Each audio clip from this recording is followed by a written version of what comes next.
तीन Asia teams Hong Kong, Nepal और Malaysia, इन तीन टीम्स के बारे में अगर हम बात करें तो शुरुआत में जैसे हमने कहा था इस टूर्नामेंट से पहले कि इन तीनों से ही सबसे ज़्यादा एक्सपेक्टेशन होगी कि अगर मेडल के क्लोज कोई टीम पहुंची है, लेकिन डेफिनेटली तीनों ही टीमों ने स्पेसिफिकली नेपाल और हांगकांग से बहुत ज़्यादा उम्मीद थी इन कंपेयर टू मलेशिया, लेकिन दोनों ने ही डिसअपॉइंट किया और 2014 की अपने परफॉर्मेंस को यहाँ पर रिपीट किया इन कंपेयर टू 2023 की अगर हम बात करें एशियन गेम्स क्रिकेट की। तो जिनका सफ़र रहा उसके बारे में बात करते हैं। सबसे पहले यहाँ अगर जाने तो नेपाल का इस टूर्नामेंट में क्या कुछ सफ़र रहा है मैच बाय मैच। बिल्कुल, देखिए नेपाल ने 2 ग्रुप मैचेस खेले। पहले उसमें उन्हें जीत मिली मंगोलिया के खिलाफ 273 रनों से, मालदीव्स के खिलाफ 138 रनों से और फिर क्वार्टर फाइनल में इंडिया के हाथों 23 रनों से उन्हें हार मिली है। तो 3 मैचेस टोटल खेले, 2 में जीत मिली, 1 में हार। बिल्कुल, सफ़र उनका क्वार्टर फाइनल तक रहा। उसके बाद अगर बात करें मलेशिया की तो मलेशिया ने भी 3 मैचेस खेले, 2 में जीत मिली और 1 में हार मिली, जहां पर 73 रन से उन्होंने यहां पर सिंगापुर को हराया,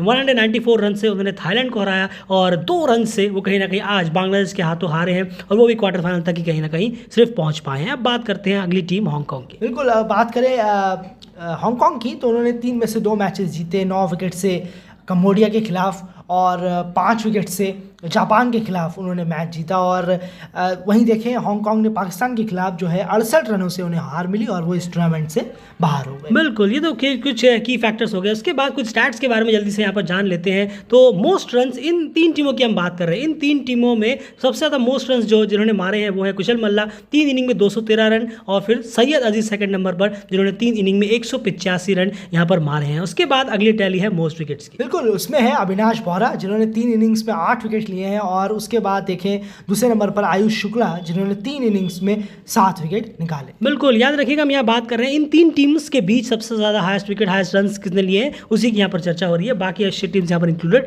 नहीं है। उसके बाद बात करें अगले की तो हाईएस्ट इंडिविजुअल स्कोर और बेस्ट बॉलिंग फिगर। तो highest individual score no doubt Kushal Malla का रहा, 137 नॉट आउट 50 गेंदों में मंगोलिया के खिलाफ, जो कि जहाँ पर उन्होंने T20 आई का सबसे फास्टेस्ट सेंचुरी भी बनाकर एक रिकॉर्ड हिस्ट्री भी अपने नाम की। वहीं पर बेस्ट बॉलिंग फिगर की बात करें तो वो भी अविनाश बोहरा नेपाल के रहे जिन्होंने 3.4 ओवर में 0 मेडन 11 रन देकर 6 विकेट निकाले, जहां पर उनकी 2 बार ओवर हैट्रिक उसमें शामिल थी। वहीं अगले स्टैट्स क्या कुछ? बिल्कुल, मोस्ट सिक्सेस की बात करें तो सबसे ज़्यादा सिक्सेस इस एसोसिएटों में उन्होंने इन 3 टीमों में हांगकांग, मलेशिया और नेपाल में से कुशल मल्ला ने मारे हैं। 17 सिक्सेस उन्होंने इस टूर्नामेंट में इन तीनों टीमों में सबसे ज़्यादा मारे। बिल्कुल, उसके बाद अगर अगले स्टैट्स की यहाँ बात करें तो वो आ जाता है मोस्ट 30s, 50s और सेंचुरीज। जी हाँ, तो यहाँ पर अगर हम देखें नेपाल और मलेशिया ये दोनों ने बराबर मारे हैं। नेपाल के और मलेशिया के अगर हम देखें तो 4 बार प्लेयर्स ने 30s क्रॉस किया, यानी 30 से 50 के बीच का स्कोर किया, 3 बार हाफ सेंचुरीज लगाई और 1 सेंचुरी यहाँ पर रही है जो कि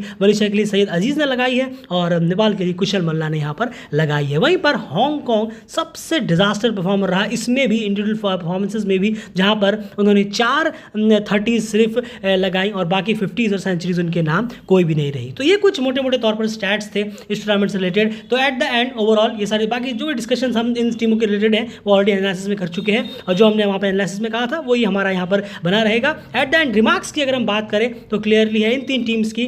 तो अगर हम देखें सबसे पहले यहाँ पर नाम डालें तो नेपाल डेफिनेटली उन्होंने डिसअपॉइंट किया, हम उनके साथ डिसअपॉइंट वर्ड जोड़ेंगे। उसके बाद अगर हम देखें फिर यहाँ पर मलेशिया हम कहेंगे कि एवरेज उनका रहा, लेकिन थोड़ा सा इंप्रेसिव एट द एंड वो कर जरूर गए, उन्होंने इंप्रेस जरूर किया। उनसे मेडल की हम एक्सपेक्टेशन नहीं कर रहे थे, वो आपने हमारे मैच प्रीव्यूज के वीडियो में भी सुना होगा, लेकिन फिर भी उन्होंने इंप्रेस जरूर किया, इतना कह सकते हैं। और उसमें वीरेंद्र सिंह ने थोड़ा ज़्यादा ही इंप्रेस जरूर किया है। वहीं पर हांगकांग उनके साथ तो एम्बैरेसमेंट वर्ड जुड़ेगा, डिजास्टर, एम्बैरेसमेंट, ये सारे वर्ड्स अगर आपको जोड़ने हो तो डेफिनेटली हांगकांग के साथ जुड़ेंगे। कोई एक्सक्यूज़ नहीं होता कि आपके पास प्लेयर नहीं है, ये नहीं है, वो नहीं है।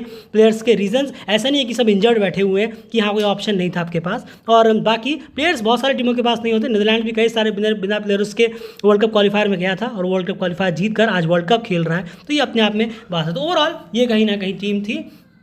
2014 एशियन गेम्स क्रिकेट के लिहाज से 2023 एशियन गेम क्रिकेट में भी हांगकांग और नेपाल को हम देखें तो स्टैंडिंग सेम रही है, और हांगकांग की तो और गिरी है, बल्कि वो सेमीफाइनल पहुंचे थे, इस बार क्वार्टर फाइनल से बाहर हुए। और तो फिर 2014 से 2023 और जहाँ तक नेपाल की बात है वहाँ भी वो क्वार्टर फाइनल में बाहर हुए थे और यहाँ पर भी वो क्वार्टर फाइनल में बाहर होते हुए नजर आए हैं। तो फिलहाल इस परफॉर्मेंस रिपोर्ट में सिर्फ इतना ही। बाकी सारी अपडेट्स के लिए, एशियन क्रिकेट अपडेट्स के लिए और नीदरलैंड्स की वर्ल्ड कप में कंप्लीट कवरेज के लिए बने रहिए डेली क्रिकेट चैनल के साथ। बाय।